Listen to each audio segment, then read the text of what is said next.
Hello, everybody. Zongets134 here. And as always, I am Average Joe Squad. Welcome to another episode of Remember the Hyphen, the show where we look at comic books, movies, and everything in between.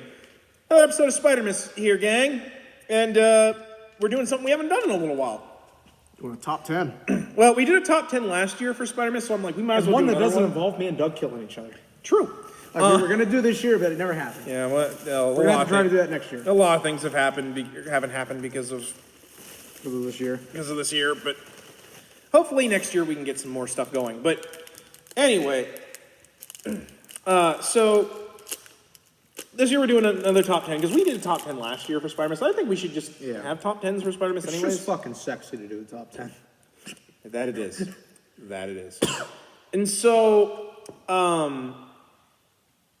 so we decided to do a top 10 list. And this one is our top 10 favorite Spider-Man villains, which I think we did separate ones, but I think we can make this work pretty well. So, so what we'll do is we'll start at 10 and we'll go back and forth, as we usually do.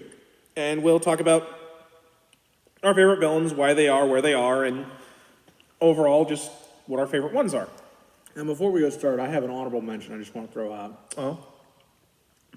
And this dude is such a villain for Spidey, okay? Mm-hmm. That it would have been a crime to not put him in the top 10, but I just couldn't bring myself to do it. Mm-hmm. So my honorable mention has got to be Joe Quesada. I want to be mad at you, but fuck. The other night I told him I had an honorable mention. You're like, it's fucking Hypno. I actually thought you were going to say Hypno. No, it's Joe Quesada. It's Joe Quesada. You want to be mad, but you know I'm right. No, I can't be mad. Why are you booing me? There's a reason why I don't call him by his actual name. I call him Joe Quesadilla. But I also have an honorable mention. It's this. He's quite powerful, but the other ones on this list are pretty good. You know,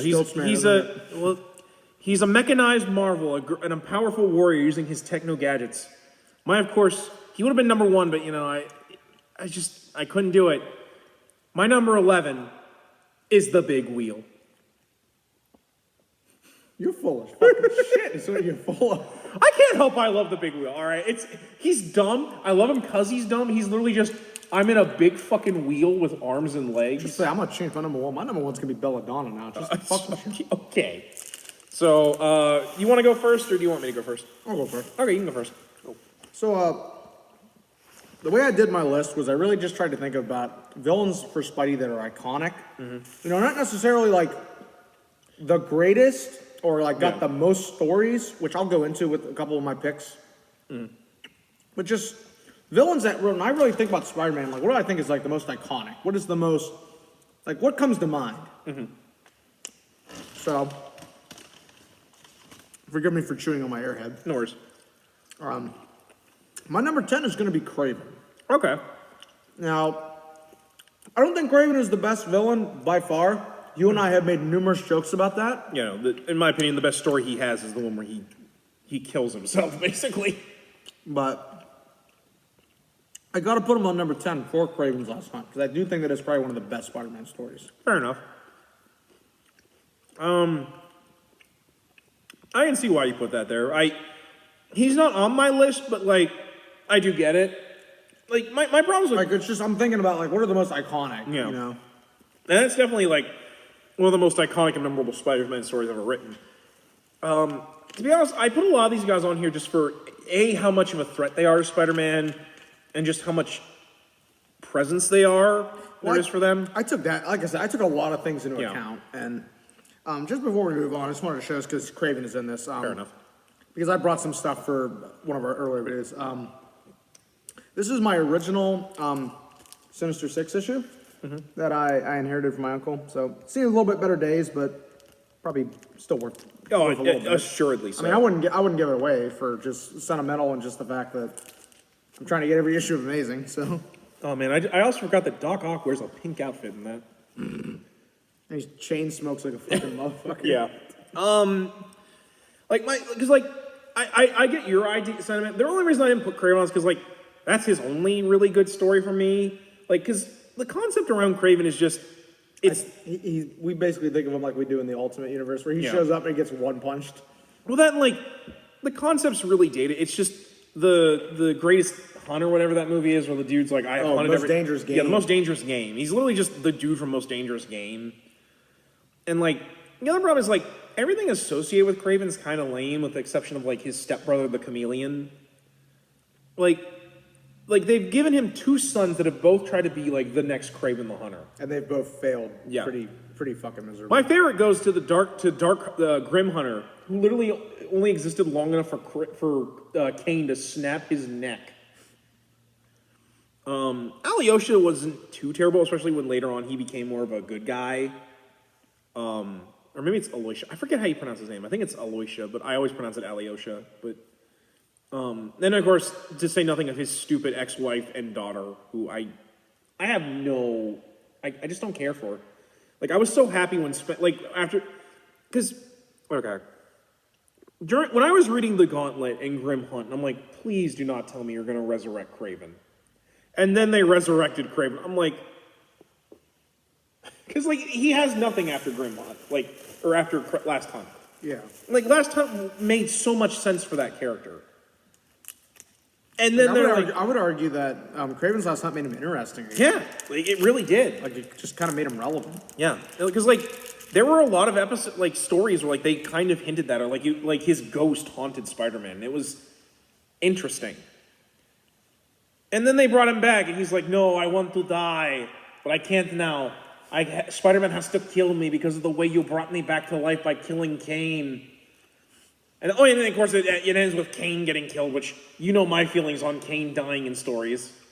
What time? Yeah, what time?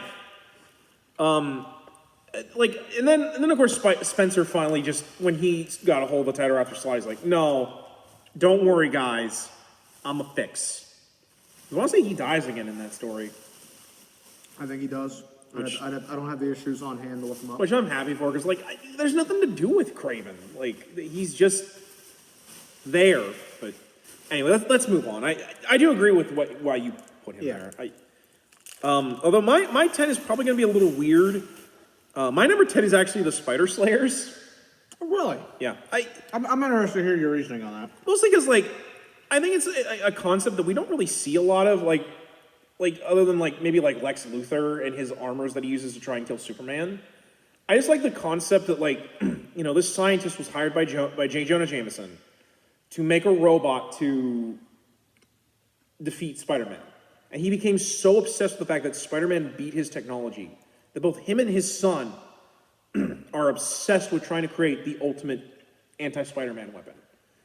And I just like the concept of giving, like, these foes for Spider-Man to fight that, like, are built in ways that he has to think outside the box on. Because a lot of times they're like, they nullify his spider sense.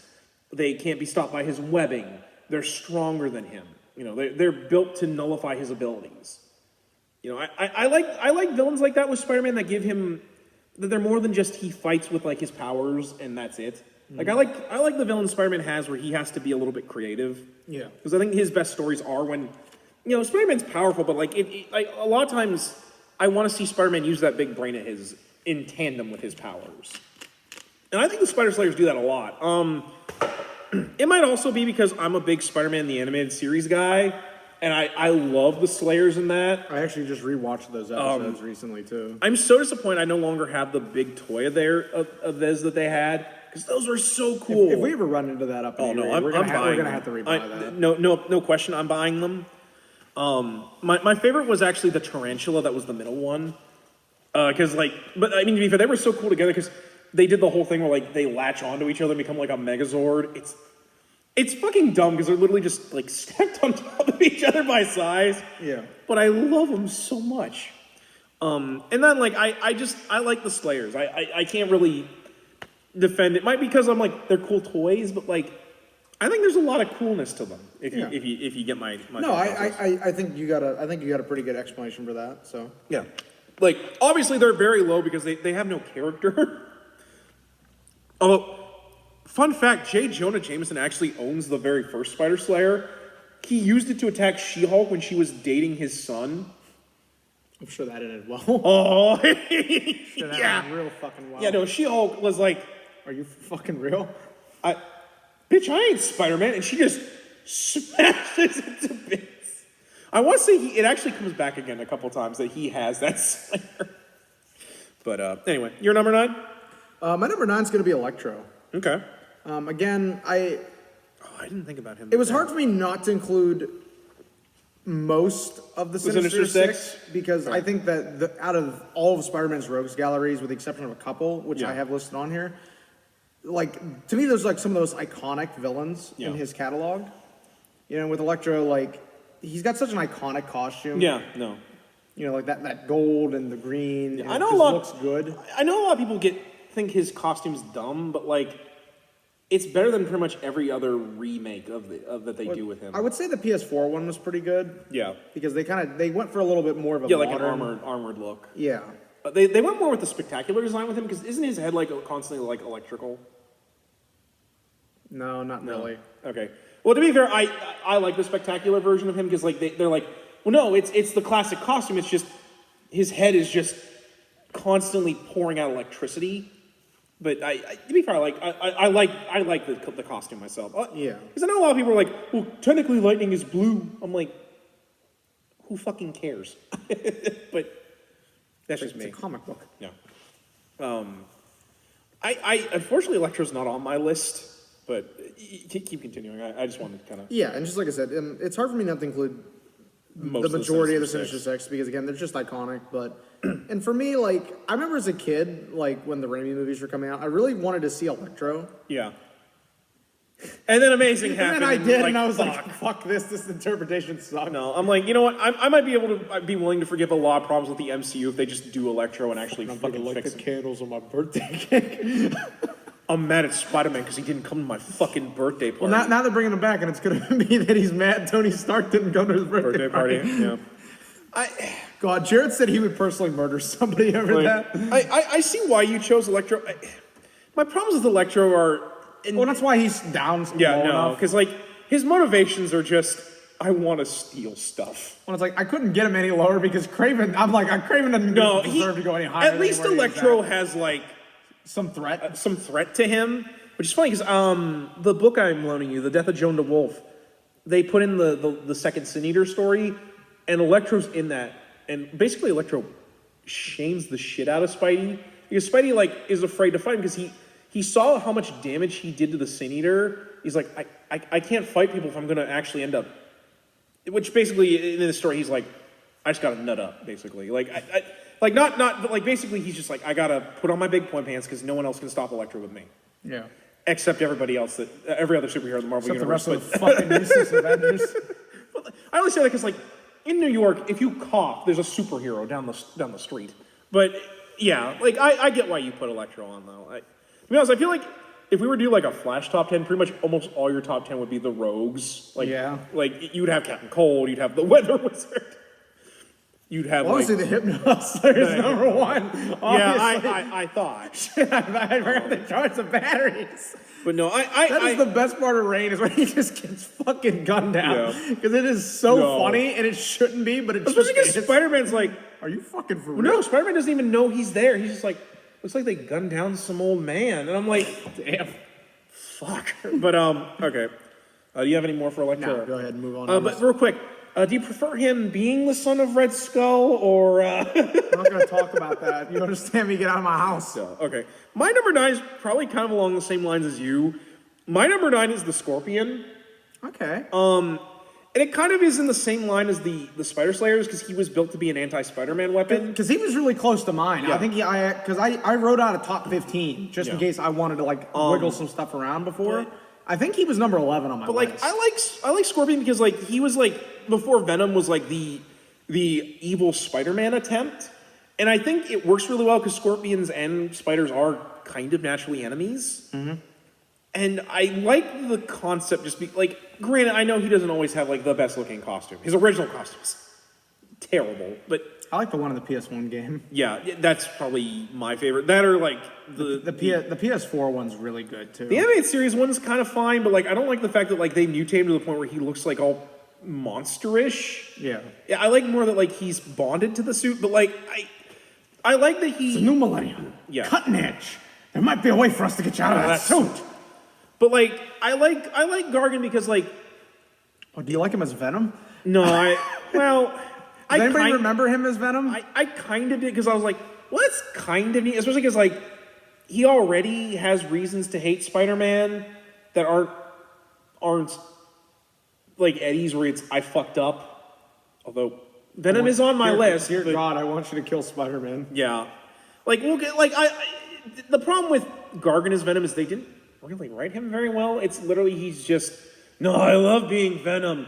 I fuck women and then I murder them and eat them, and I'm like, fuck.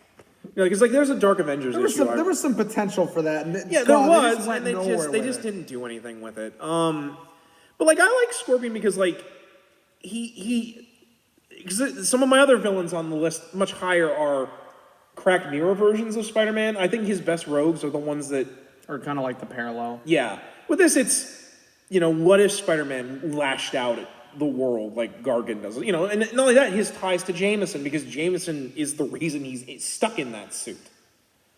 I think there's a lot of great potential with him, and he's certainly more memorable than the other Spider-Man villain Jameson made. And I'm not talking about the Slayers. I'm talking, of course, about the Fly. Yeah, we're not gonna talk about him. That doesn't even make sense to me. Spiders eat flies.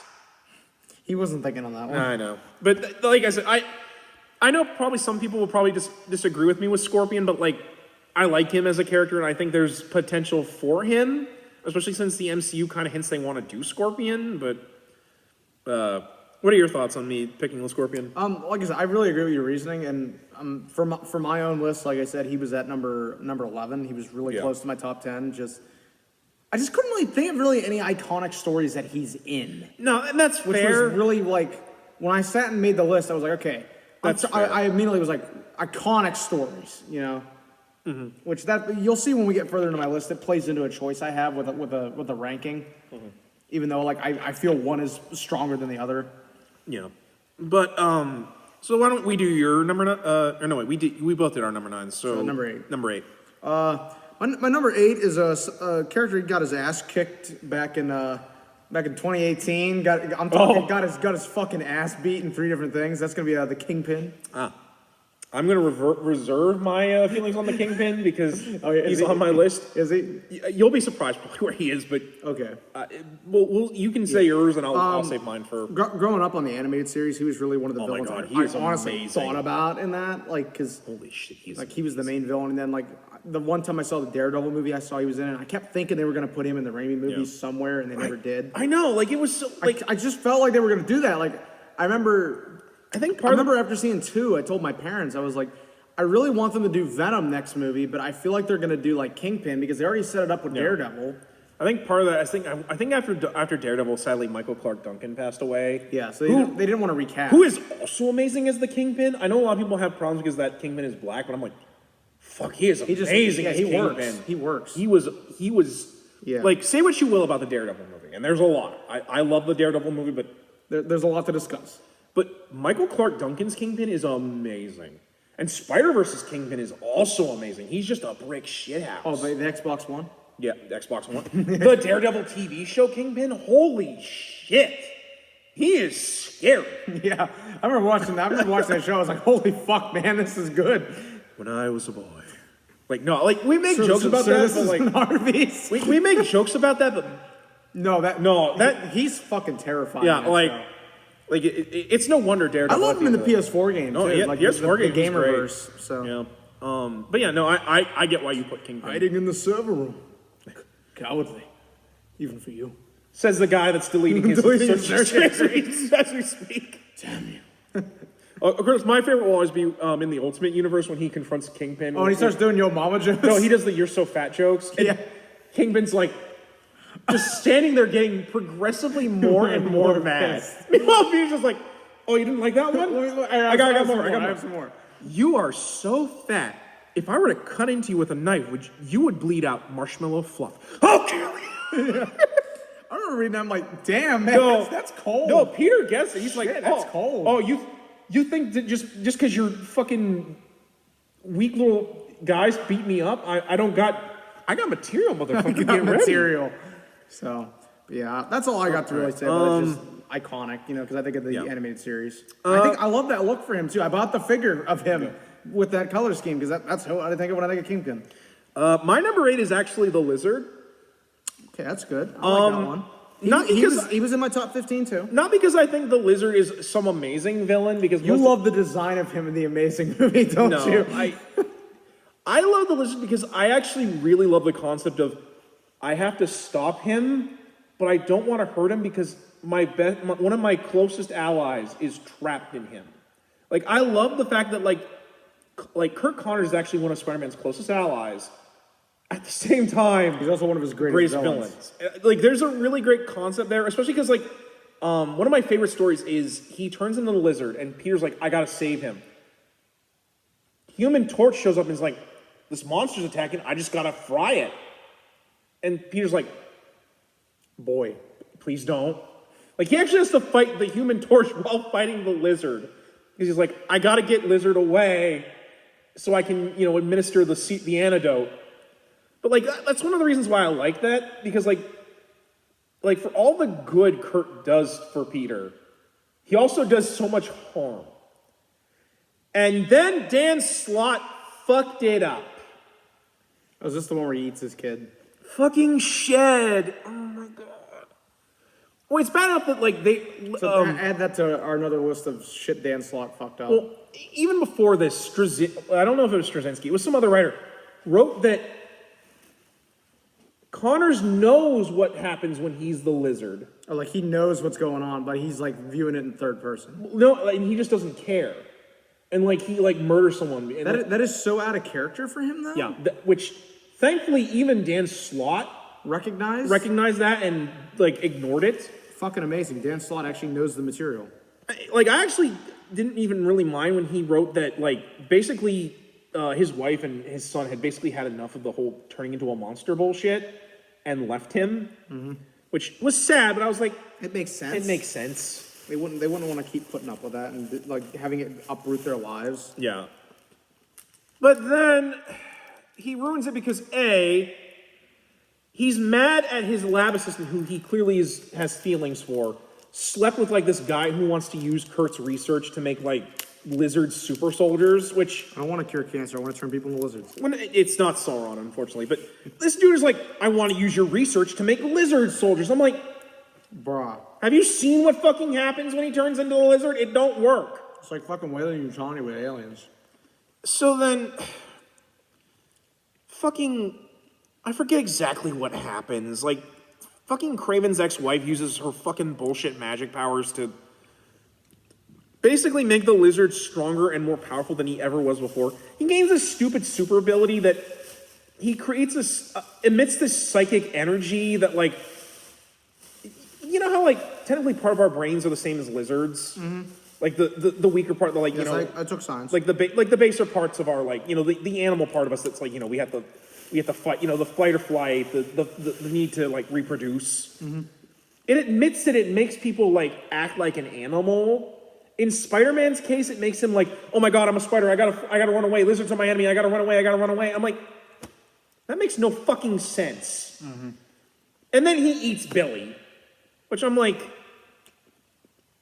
that's actually kind of the beginning of where I stopped wanting to read Spider-Man, because it just absolutely ruined a character for me.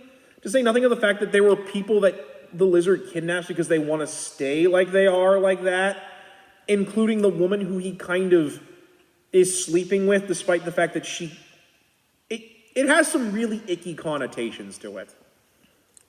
But thankfully, I think whoever's writing it now is like Spencer, I think, will fix that. I hope. Spencer's fixed a lot of shit, so. Even if he doesn't, if like the next story we have, like Billy's no longer dead, or like he'll just retcon that. Just retcon the shit out of that, because I fucking hate that story. And I know people are like, "Oh, that's so great. It's so different than what we usually get with the Lizard." I'm like, just because it's different don't mean it's just good. because it's different don't mean it's good. But let's throw that concept out the window. But would you agree that, like, I think that the Lizard's a great character? Definitely. Like I said, I know the Lizard's kind of lame because his whole thing is I want to make an army of lizards. I love your explanation of it, honestly. Yeah, it has such great. It's in my opinion how the Man-Bat story should be like, where like Kirk Langstrom helps Batman, but I love how they did it in Arkham Knight, honestly. No, which is close to the Lizard, actually. And then he set it up that his wife is now like the female Bat. So we're moving on to number 7. Now, for my number 7 choice, I just want you to know. I don't expect you to forgive me. Oh, you're doing Sandman? I just want you to understand. Yeah, it's Sandman. Good old Flint Marco. Yeah, which is really on the fucking nose. Yeah. Which, I mean, say what you will about him in Spider-Man 3. I loved him in Spider-Man 3. I thought the actor that got him fucking nailed him perfectly. You know, and like, I mean, Sandman's had like some ups and downs in the comics. I mean, for a while he was actually Mudman, and then he was an Avenger. For a while he was an Avenger. Which I was like good for you, buddy. Yeah. So, like I said, he's done a lot of stuff, and I think like he's just a really intriguing character, and he's got like a really unique. Like I like the foil he has to Hydro Man. Yeah. You know, like they're just kind of like two different sides of the coin. Yeah. No, okay, yeah. It's ironic. I don't have Hydro Man anywhere near my 15. To be fair, Hydro Man's way lamer than Sandman. Yeah. I probably would have if we'd done the top 15. Sandman would probably been in like that part, but like as much as I like Sandman, I think more of the problem is like I like it more that he was a villain and became a good guy, kind of like the Molten Man. Well, remember wasn't he dead for a while too because Venom bit him? Yeah, he was dead for a while, and basically he somehow managed to put himself back together. But in order to do so, he had to destroy the part of him that reformed. So he became a bad guy again. It was kind of. I remember a lot of people kind of like a soft retcon. Yeah, a lot of people were kind of upset with that because like we actually wanted to see because like Sandman's not really that much of a villain. Not a bad guy. Just a lot of bad luck. Well, that and more like he was just a bank thief. Like it's not. Like, he just kind of just run of the mill. Yeah, we had something weird happen to him. Yeah, my favorite being the time Doc Ock turned him to glass and shattered him, and then he became a living mound of glass and just cut Doc Ock. I'm like, oh my god, oh, that was horrible. That's like the times when like people like evaporate Hydro Man. I'm like, doesn't that technically mean he dead? Or like freeze him?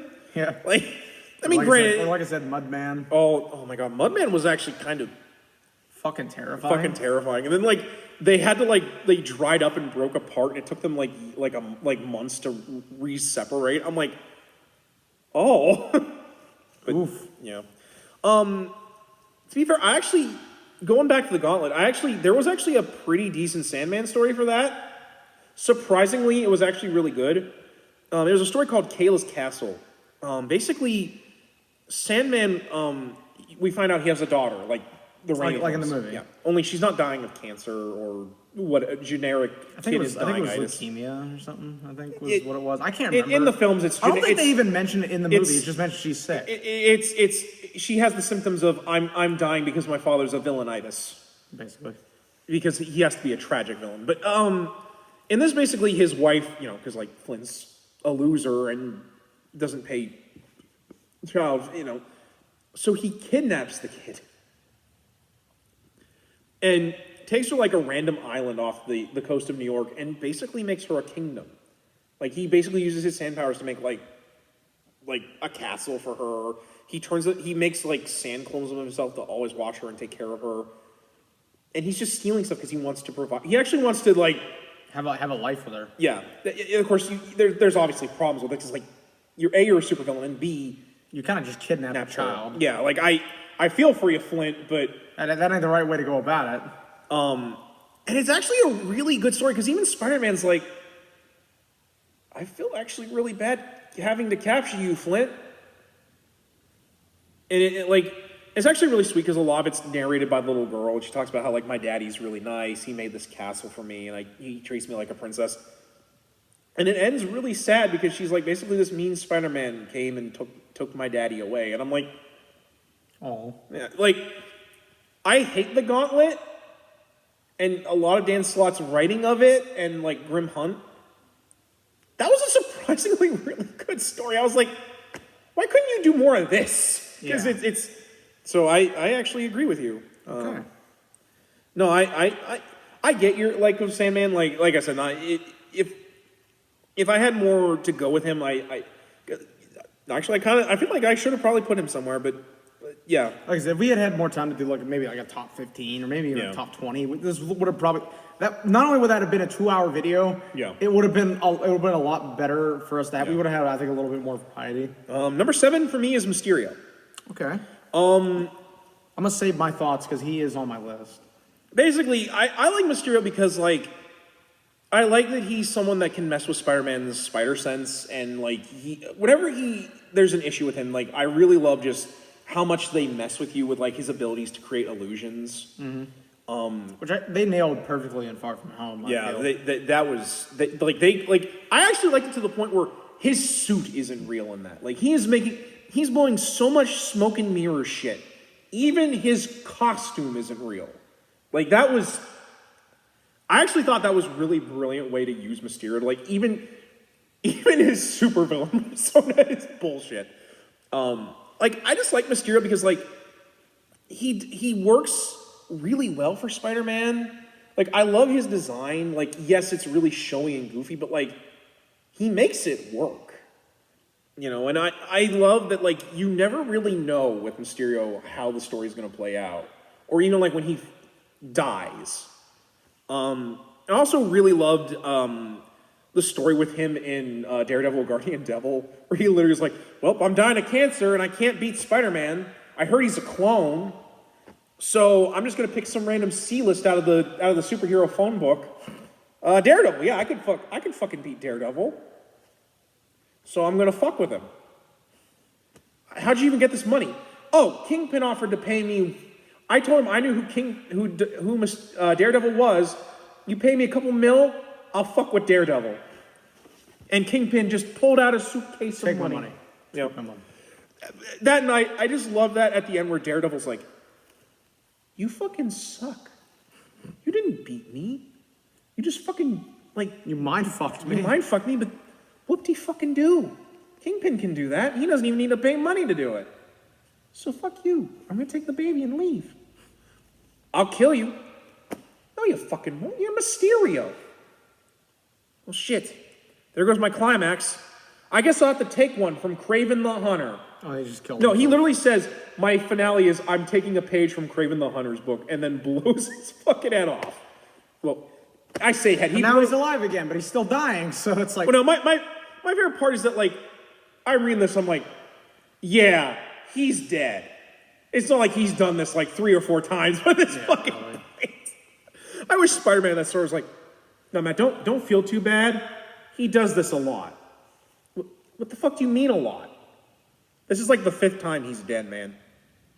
But I just like Mysterio because, like, I like characters like him and Scarecrow have a lot of a reason I like them because, like, they literally use the power of the mind and how to mess with it. And, like, I like characters like that. Like, granted, I like here where Spider-Man, like, has to be clever and actually use his abilities in a different way, like knowing his spider sense isn't going off when, like, a wrecking ball is coming at him. He's like, wait a minute, this is an illusion. Nice try, Mysterio. Well, that was all I had. But, like, that's my feeling on Mysterio. So, why don't we move on to your number 6? Oh, yeah, my number 6 is the Jackal. No, it's really not. Okay, I was about to say. You were about to beat me for saying the Jackal. My number 6 is actually the Rhino. Okay. Not the smartest of his rogues gallery. No, but he's certainly one of the most dangerous just because yeah. of the amount of force and the amount of damage he can do. Especially because almost none of his powers can, like, match the Rhino. Yeah.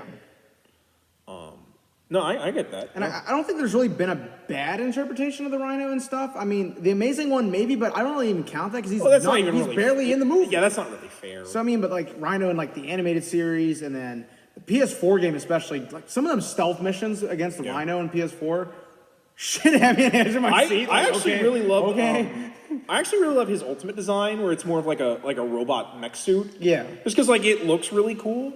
But yeah, no, I can see why you like Rhino. Probably my problem with Rhino is just, like, as much as he's really powerful and cool, he's kind of dumb. He's kind of dumb. But, like, there's actually a Tangled Web issue that's actually really cute. It's him and a lesser Spider-Man villain called the Grizzly, which I think you probably know who the Grizzly is. Yeah. Basically the same concept, except that he's in a bear suit. So he's Nicolas Cage in The Wicker Man. So he's Lobster Man. This is the way the teddy bears have their picnic, bitch. But he just comes walking up.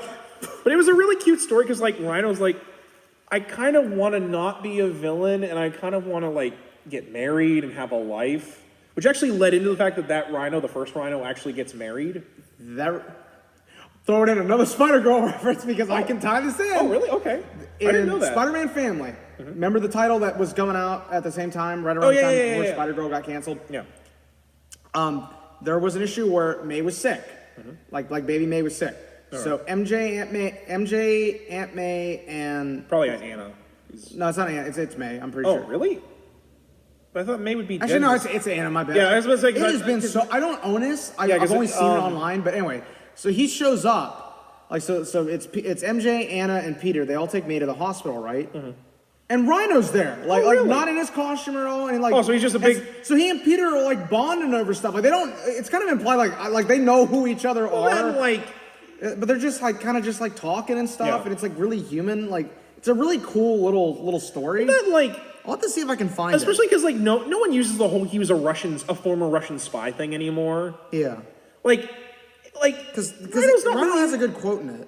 Because like Rhino's not really a bad guy. Like he's like, well, I'm a big Russian fella and I don't really have a lot of skills, so I just use what I know to rob banks.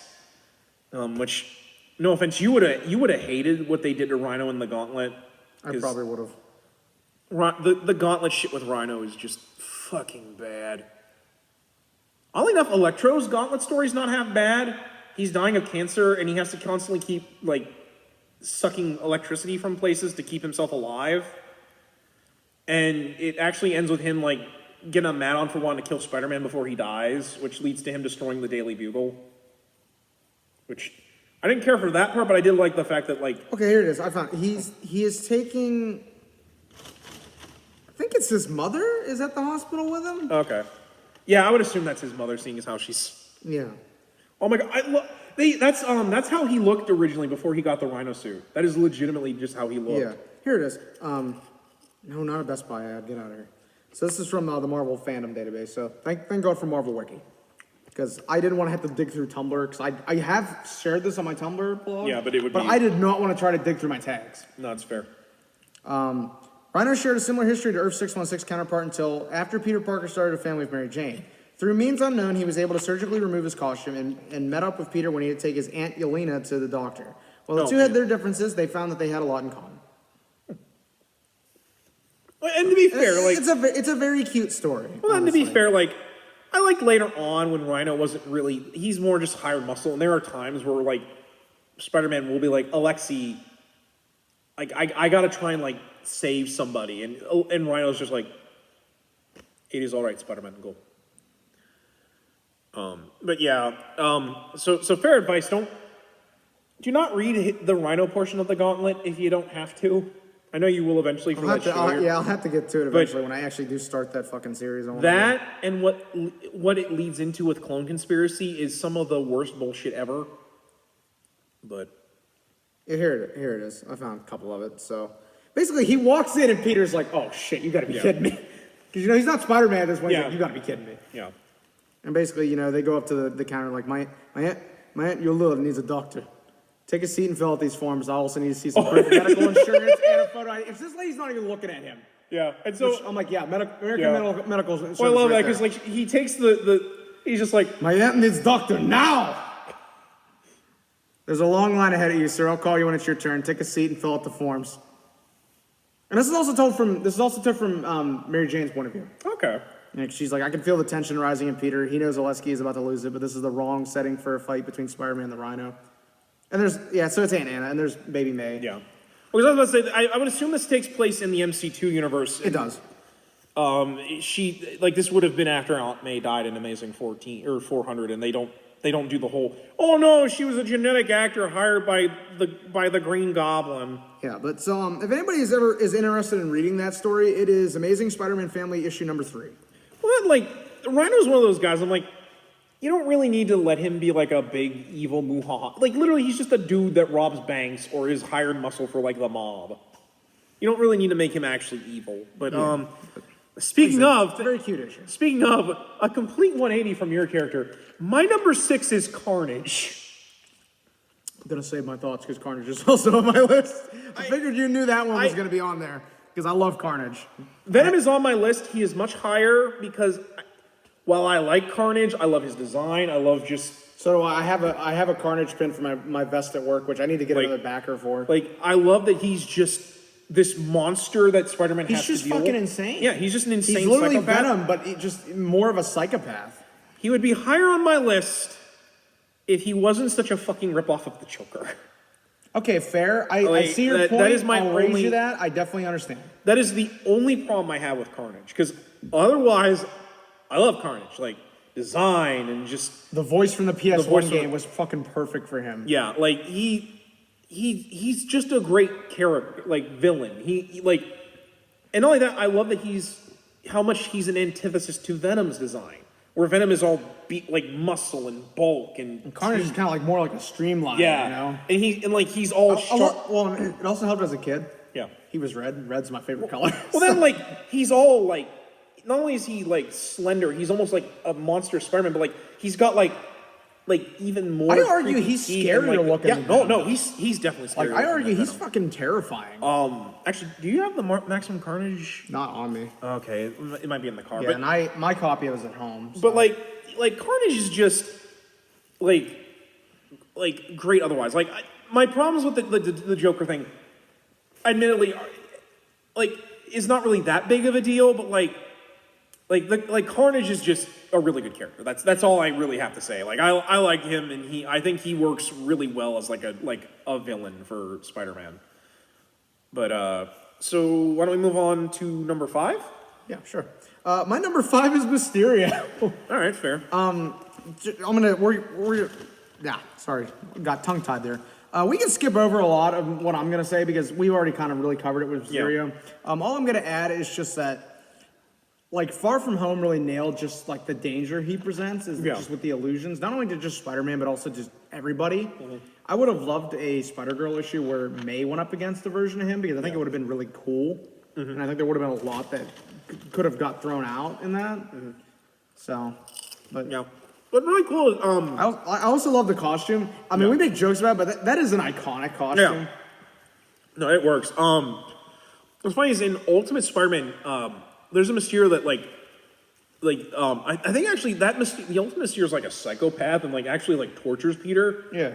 Apparently, he actually escaped the destruction of the Ultimate Universe and was actually technically actually in the 616 universe and was Mysterio for a while. I think later regular Mysterio killed him, but like he was actually like dangerous, and it was actually kind of interesting because like I was like, wow, that's kind of cool. That's kind of cool. So I guess we'll go to my number 5. My number 5 was the Kingpin. So we can skip over what I got to offer because we already talked a little bit about it. Basically, what I says, I like the idea of Kingpin. Granted, I think I like him more as a Daredevil villain than a Spider-Man villain. Mostly because, like, I can see that. I definitely can understand that as well. It's hard for me to. I hate how like Kingpin will oftentimes get the upper hand on Spider-Man. I'm like, I don't care how jacked you are underneath all that fat. Spider-Man can lift cars over his head. It's why I like him back This in. motherfucker beat a Herald of Galactus. What do you mean? That's why I know I undersell Spider-Man, but like my point is like, because Spider-Man wouldn't actually kill Kingpin, but like, you know, like, it frustrates me that like even with Spider-Man holding back, like Kingpin can like whoop his ass. That's why I love Back in Black, where he literally is just like, no, I'm done playing nice with you, Kingpin, and he just no more Mr. Nice Spider. He just beats the shit out of him. And it's one of the most satisfying things. The issue wasn't long enough. Was what you're telling me. Those pages weren't long enough. It was so short. Like, someone at Marvel was like, all right, we're going to make 2018 the year that Kingpin just gets his ass beat. But like, and to be fair, I like Kingpin because like, for all the maliciously evil things he does to like Daredevil, like literally, like Kingpin loses his empire for a while, literally because he spends so much money just trying to ruin Daredevil's life. But like, also because like he's a very tragic character. Like, for all the evil Kingpin does, he's not inherently like a big time. He's the mafia. He's the Kingpin of the crime. mafia. Yeah, like the Russian mafia. Like, just because he's the mafia doesn't mean he's completely evil. Like he runs organized crime. But like I love Kingpin. Like my only real complaint with him is I can't stand how often Spider-Man loses to him. I'm like, come on, guys. He's just a big fat motherfucker with muscle. For my number 4, we can kind of do the same because my number 4 is Carnage. Okay. I like to see that our top 3 we have not talked about. I'm pretty sure our top 3 is exactly the same. Exactly I don't know if they're going to be in the same spots, but I'm going to show you what my top 3 are just so we know. Okay.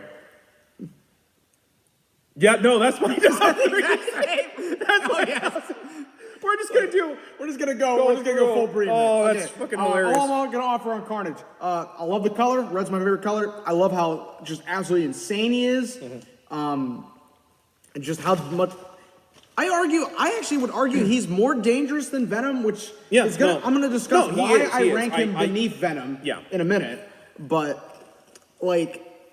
I don't know, just when Carnage shows up, shit's about to get crazy, basically. Yeah. And just, again, he looks so fucking sinister looking. Yeah. Whenever he shows up, like, I'll be honest, every time I play that PS1 game anymore, and like, I'm 25, I'm an adult. Oh, yeah, no. And I'm up at the middle of the night with no lights on. No. I get fucking terrified. No, that's the way the way they shoot that scene, he is just like...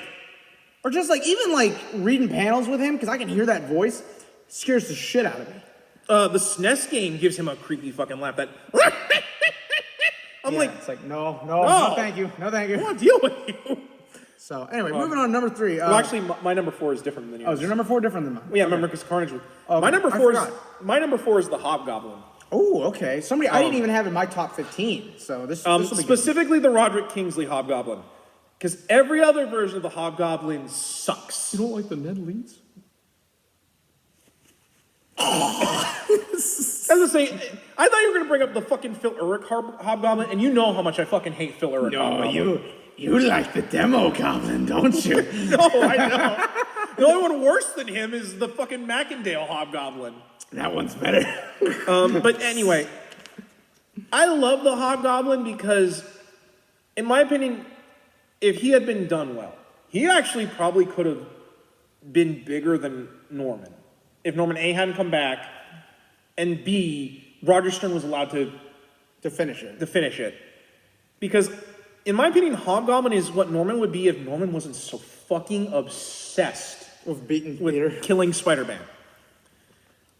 So, basically, I like Roddy because, like, he is, in my opinion, the only real successor to the throne. And I know people will throw Harry out, but, like, I love Harry. I'll be honest, Harry's not really the best goblin. No, and to be fair, like, Harry is more interesting because he is tragic. The only one worse than him is Normie. Yeah.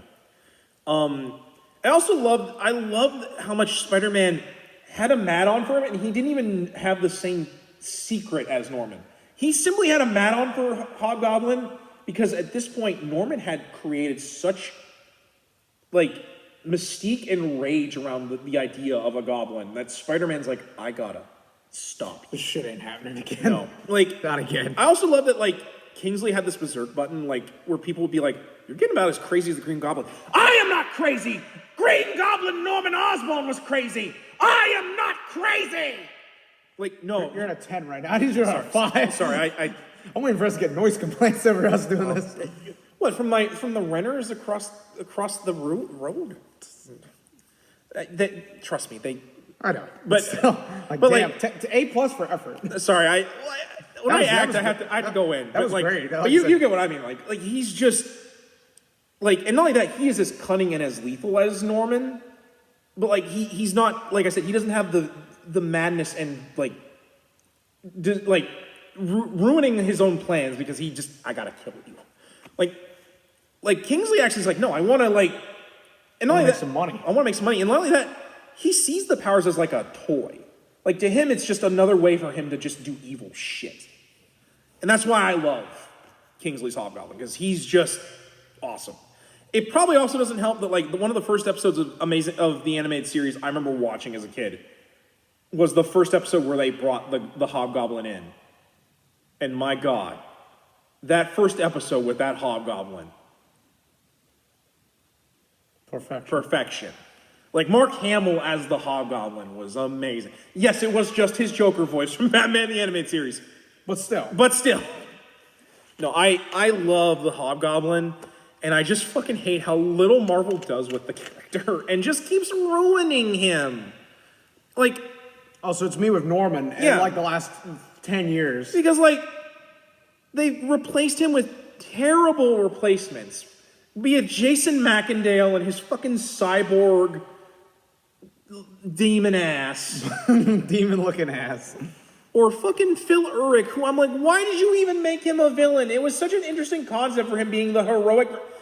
Never mind the fact that he beat the original Hobgoblin with his Psycho Shriek. That was a weapon that was in the mask he had that was broken and he no longer had. Why you gotta do May's Uncle Phil like this? And not only that, he's awesome in Spider-Girl from what I've heard about. He is. He's awesome in Spider-Girl. And it's the Kingsley Goblin. He's amazing.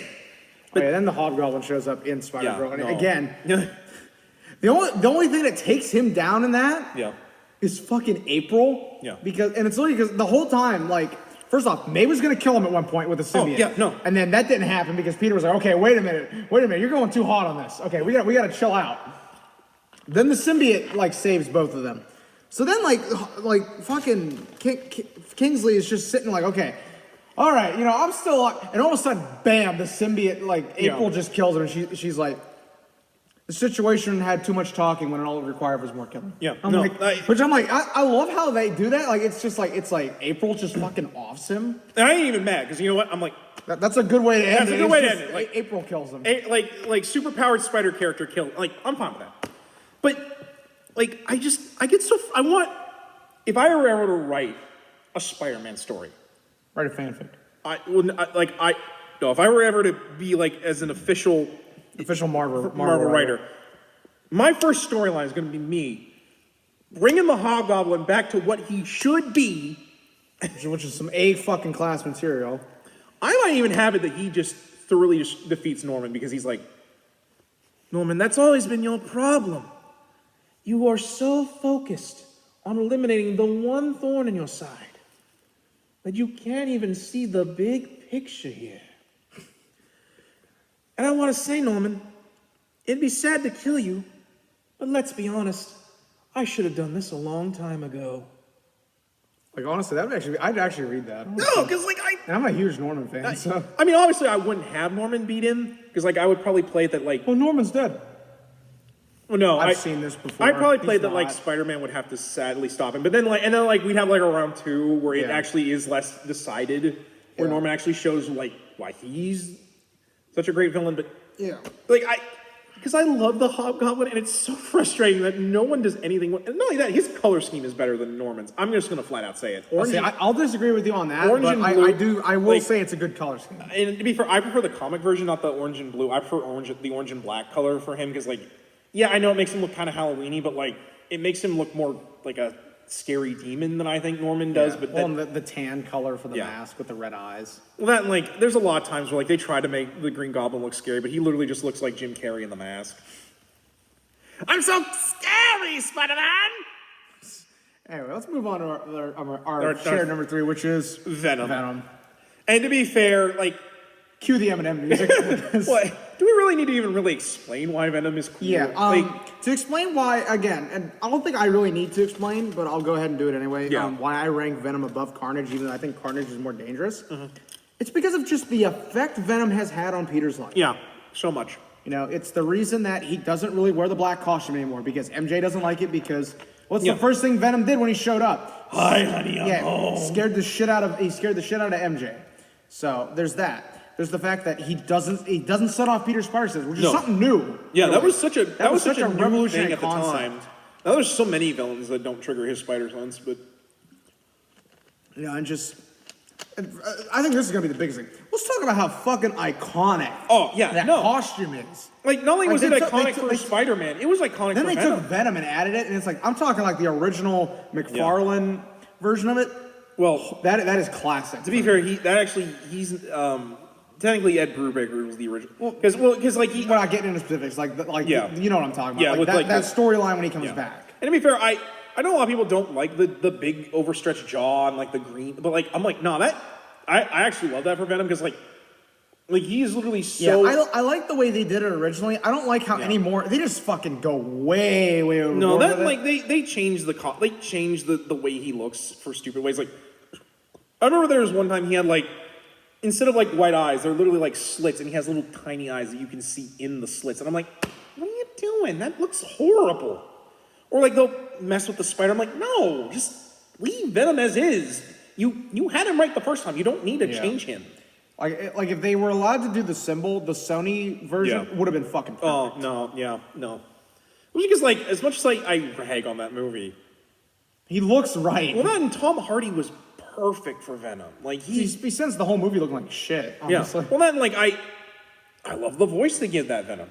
You don't go anywhere in my city, or I'll rip off your arms and your legs, and then I'll eat your face, and you'll be rolling around like a like. As much as the turn the wind thing, I joke about like. If I saw that, that's fucking Venom. But not like that, like at the end where the monster's like, the guy's like, "What are you?" and he pulls back some of his face to show that like, like the when they say we are Venom, because he and the symbiote are Venom. It's not like we are Venom. I'm like that's perfect. You sold it. It was way better than the Topher Grace one, I can tell you that much. Which is a shame because I love the way he looks in that. He's just too fucking small. Yeah, like he should have been bigger. If they had like made it that when he was in the symbiote he was bigger, it would have been the perfect look because it had the symbol. Yeah. Because I know you don't like it. I like the Spider-Man 3 black suit.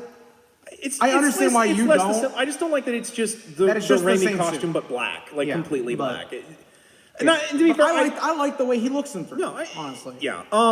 And to be fair, I'm going to explain a little bit more of the slides because I actually wanted to bring up why these top 3 are, because in my opinion, they each represent a part of Peter's personality. Like if it were, one of the reasons I like Venom a lot is because not only is he's a crack mirror reversal of Spider-Man. He's bigger than Spider-Man. He's stronger than Spider-Man. He is all power, none of the responsibility. That, in my opinion, that's what makes him such a great foil to Spider-Man. Because he has all of Spider-Man's powers and abilities, and he uses them to selfishly have a vendetta with Peter. Like, that's Dear what makes God, him... I want you to kill Peter Parker. Yeah. Like, in my opinion, that works so well for that character. And it's why I get so frustrated with Marvel constantly wanting to make him an anti-hero. I'm like, no, he's not interesting as an anti-hero. There are villains that can become anti-heroes. Venom is not one of them. Especially because his name is Venom. The whole point is that he is a poison and a danger. Yeah. But I love him more as a villain. The only time I really didn't mind him as the anti-hero was honestly the PS1 game. Which fair. You spend half the game thinking he's a villain. Yeah. So let's move on to number 2, because I think we've said all we need to say about Venom. Why don't you move on to number 2? I'm going to throw this away real quick. So, number 2 comes from probably one of the most highly respected superhero movies ever made, if not probably one of the best Spider-Man movies ever made, along with Spider-Verse, and that is Doc Ock. Yeah, Doc Ock is, when we're talking about Spider-Man villains, he's top 2 every time. Every time I talk to anybody, he's top 2. Yeah, no. In terms of just how much shit he's wrecked on Peter's life. Yeah, no. In my opinion, Dr. Octopus... Don't be sad, man. You still got, like... I was about to say, I'm like, can I pick that up and eat that still? Probably not. Anyway, going on. Yeah, but, like, Doc Ock, in my opinion, represents... Like I said, like, with all 3 of them, I think that... And I think you can agree with me that they're all representations of what Peter could have become. Mm-hmm. For me, Dr. Octopus represents how dangerous Peter's scientific abilities and intelligence would be if Peter used them selfishly. Especially if you know his origins, where like he was kind of the opposite of Peter. He was picked upon. He had an abusive father, and his mother was overbearing. And it led to him having to constantly prove his superiority to the point where he caused the accident that fused the tentacles to his body. And which is really just different than what they went with in Raimi. With the Raimi, they made him more sympathetic. They did, in my opinion. They went a little closer with him and Peter being. In my opinion, that's why I like that one so much more, because it makes such a more interesting instead of just him becoming full on evil. Because they actually took the whole them knowing each other from the animated series where Peter met him when he went to science camp as a kid. But for me, like there, he had the thing is though that Ock is different because he had someone that actually cared for him with Rosie, and then not only was she taken from him, he had this accident.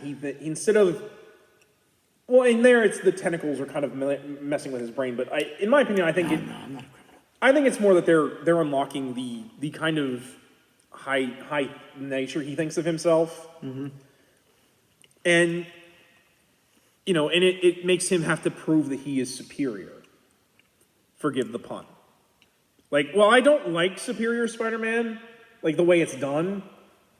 I could kind of see him making a clone body of Peter and putting his mind in it to prove he's superior to Peter, and he's so driven to prove he's superior to Spider-Man that he actually makes himself Spider-Man. Well, and to kind of further what you talked about, with just the arms kind of accessing the higher superiority thing, they kind of touch upon that in the PS4 game too. Yeah, they do. Along with it highlights a lot of his insecurities because at the beginning of the game when you meet him in the PS4 game, he and Peter have a very like father-son relationship kind of deal, mentor and that, and the more and more he gets so focused on trying to one-up Osborn. Yeah. Well, not only that, you notice it because the audio logs, he talks very highly of Peter and all this other stuff. And then you get towards the end where he's basically the boy's a neophyte. He's never created anything on his own. It's all just been he's leached off of me. He doesn't know what he's talking. It gets more and more vindictive. Yeah, and I think there it is. Not only that, I think it's also because the ending of that game. Spoilers for those of you who haven't played the game. If you don't want to, he knows Peter's Spider-Man the whole time. Which I actually like how they did it when Peter was going to die during the Clone Saga. When he found out, I actually think it's kind of weird that he doesn't know Peter is Spider-Man. Yeah, because Peter has actually fought with Dr. Octopus longer than Norman Osborn. Yeah. Because Doc Ock was issue 4? I think so. Yeah, it was issue 4 or 5. The Green Goblin didn't become a thing until issue 14, and then he didn't even know who the Green Goblin was until issue 39. I only know that because it's also the last issue that's Ditko and Lee wrote together. Also, issue 39 is a fucking classic, in my opinion. Oh, no, issue 39 is a classic. But, where's I going with this? Oh, but I think the other thing is that, because he has that disease that's causing him to lose control of his body.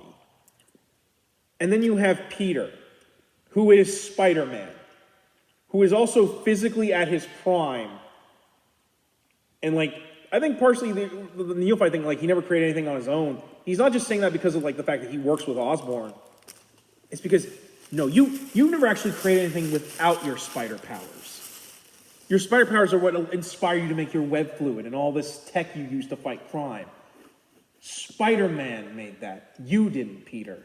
I've made everything. I built myself up. You were created because of a freak, lab experiment. That's basically just the way he thinks. Yeah, no, and that works for, that is the one thing, because I know a lot of people say that Ock has been really not written, but in my opinion, because I love the period where he wore, suits, is because he wants to show, he has to prove that he is superior to everyone on the planet. It's actually why I didn't mind the whole he wants to microwave the planet thing. It's if none of you will believe my superiority and will allow me to fix the planet, then you shall all burn.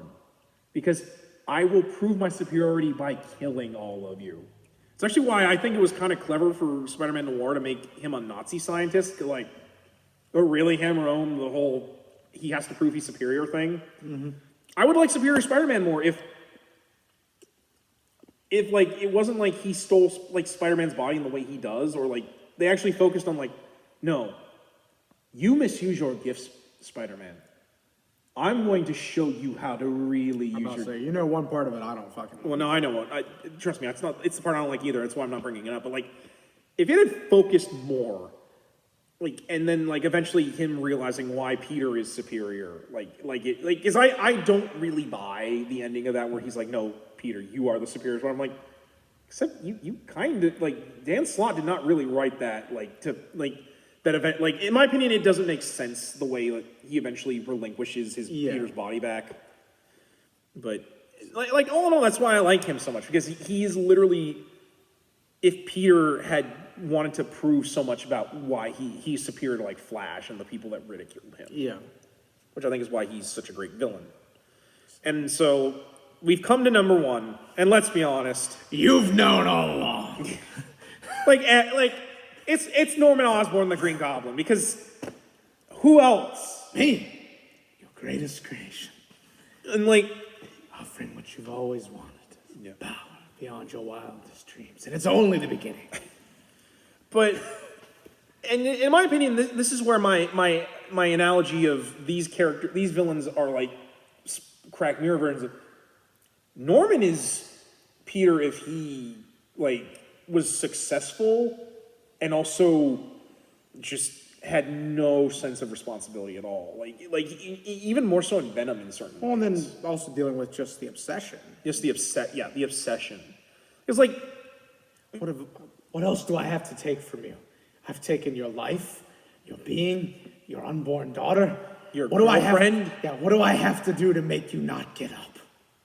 and because For anyone who doesn't know what that is, Yeah, that's from Clone Saga. Yeah. That is some of the as bloated as Clone Saga is. Yeah, no, that ending of that is No, fucking great. Like, I love the writing in that, and that nails the Goblin Peter no. relationship perfectly. because at the end of the day, Norman, in my opinion, can't help himself. He can't help himself. Like, that's why I didn't buy him becoming like the head of S.H.I.E.L.D. and actually running like the Dark Avengers as well as he did, because I'm like, okay, I don't really buy that, because like this doesn't help him kill Spider-Man or prove his superiority. And that's why I liked what Spencer did recently. Spoilers for those who haven't been caught up on the most recent run of Amazing. Also, I apologize. I'm going to open my other paw. So. But basically, they bring Norman back. He's sane now again. Finally. Yeah. Or about as sane as Norman Osborn can fucking be. Which as much as I love Spencer, I'm like, oh, come on. We had to do the Gathering of 5 bullshit where he just uncrazies himself. Yeah, but basically, he talks to Peter. He's like, basically like, I offered you friendship and you spat in my face. And I've been insulted by it.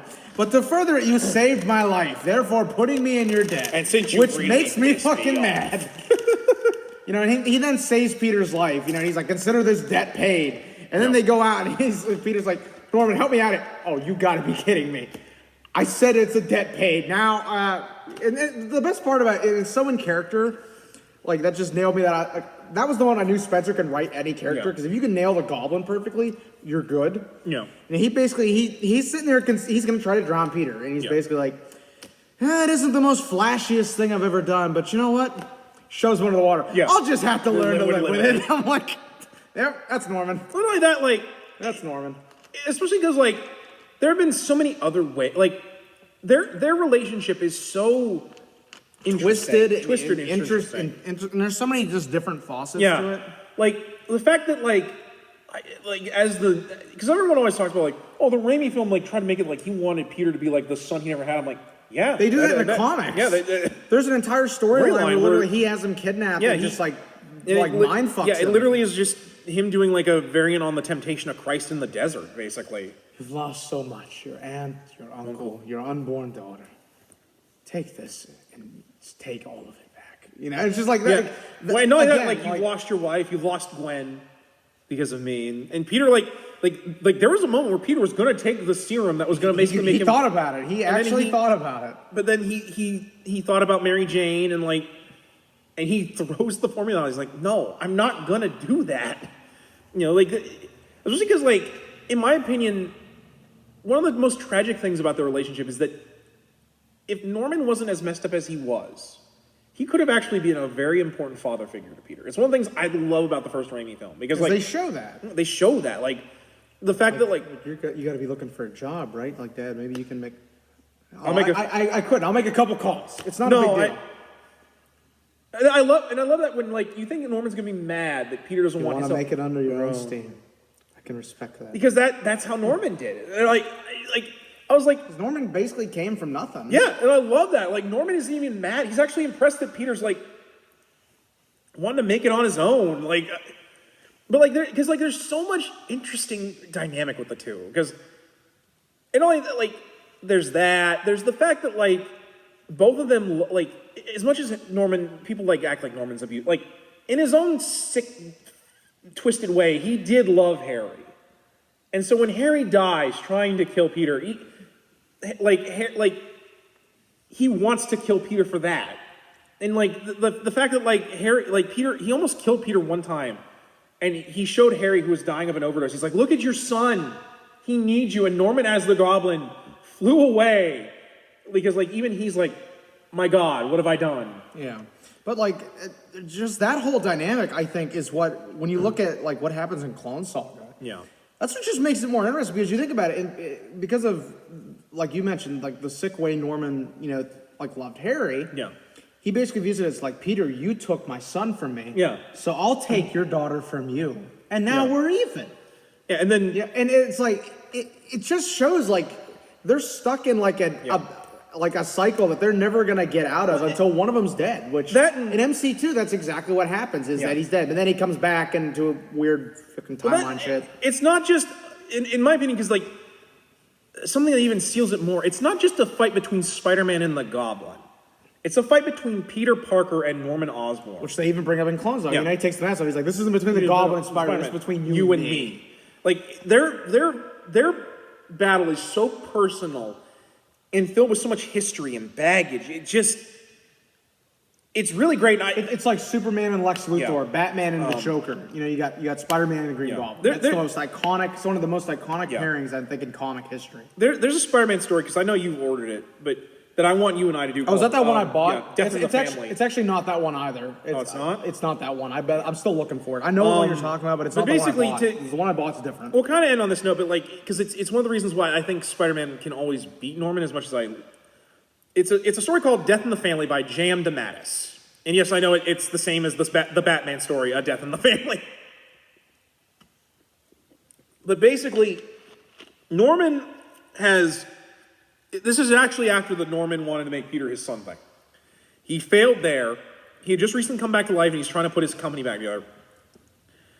Basically, he goes to Harry's grave, which I think someone said that the tombstone's different, but I'm like, to be fair, I know Norman would be screwed up enough that he would change the tombstone because he's that much of an asshole. But basically, he's at the grave and he's like, you're such a failure, Harry, but I will avenge you. And so he does all these horrible things to Peter's life. He has a car crash into like the school, the classroom that he teaches at. Like no one gets killed, but Peter's like, Norman did this to try and prove that he can get me. Yeah. He takes Flash, who's a recovering alcoholic, pours alcohol literally down his throat and puts him behind a car and has him get into a wreck that like severely injures him. It makes him look like an alcoholic. He just does all these things, and I think basically the final straw is he leaves a pumpkin bomb or just a pumpkin in Peter's apartment. He's like, "All right, Norman." Actually, I think he even gives him an address. He comes into the room. And literally, he's playing with marionettes of the Green Goblin and Gwen Stacy, and he's saying stuff like, "Oh, save me, Goblin, with your big hunky muscles," which I don't think that's a reference to Sin's Past. I think they literally... That was just them fucking... Yes, this actually came before. But so Spider-Man has had enough. And this is I think one of the first times where they have seriously had Spider-Man consider killing Norman. Not just after not just the night Gwen Stacy died, but literally... where he's just like, if I killed you, everything would be better. Because every time you have a plan, you hurt someone. People are dead because of you. Well, this is the one where he basically tells him to kill himself. Yeah, basically, they fight, and Peter manages to get the upper hand. And Peter has him, basically dead to rights. One more hit, and it's going to be over. He'll turn Norman's brain into mush. And Peter's like, "I can't believe how easy it was to beat you, Norman. Almost." And then Norman's like, "Go ahead and do it, son." And Peter Peter's like, okay, Stop. wait a minute. He's like, No. no. And we get this amazing scene where Peter walks all the way until he hits a wall and just slumps down. And then it has this amazing scene where Norman and Peter, actually, it's kind of like the Killing Joke, where like they basically just, let's take a moment and just realize how fucked up it is. Yeah. There's this really funny moment where Norman's like, my original costume I was going to base around coffee. And Peter's like, oh my god, look out with my flying latte of doom. And they actually have like a laugh at like how ludicrous this battle is. Like, I actually like when a villain and hero have been doing this so long, they're just like, can we just take a step back and think about how ridiculous this is? We're dressed up in stupid-ass costumes. We beat on each other. Then we go home, and then it just starts all over again. And, like, it's really great because it's also around the time that, like, Peter and MJ were separated. Like, Peter's been feeling really low. He's having dreams about Gwen dying. So he calls MJ because he's like, I gotta talk to someone. I don't know who to talk to. He answers the phone, and she's like, hello, this is the phone of Mary Jane Watson, no Parker. And he just like, well, I guess our marriage is over. She's using her maiden name instead of Mary Jane Watson Parker. But like, and I love it because the ending of that story really gets why Peter is better than Norman. Because Norman wallows in his misery. You know, this is all he has. He's ruined so much in his life. What is the one thing he always has? He knows that Peter Parker is Spider-Man. Yeah. And he uses that to ruin this man's life. So Peter just decides, like, the thing is, like, you have that knowledge and you don't really use it to... You don't do anything with it, really. So I just have to learn to live with it. like a trick knee or asthma. You know, like, because I realize, Norman... being you is your own worst prison. Like, you've taken all sorts of things from me. You killed my girlfriend. You ruined my marriage. Unfortunately, we're at the point where we don't talk about the Clone Saga, but you killed my daughter. You killed my brother Ben. But I get up every single time because I can't be like you because it would ruin every good thing that I have. But I can get up and get past it because of that, so... Oh, well. Like, it really gets why why Peter can beat him. Because, like, at the end of the day, to quote Spider-Verse, I always get back up. Yeah. And I think it's why I like their relationship so much. Just because of, just the history and baggage to it. Yeah.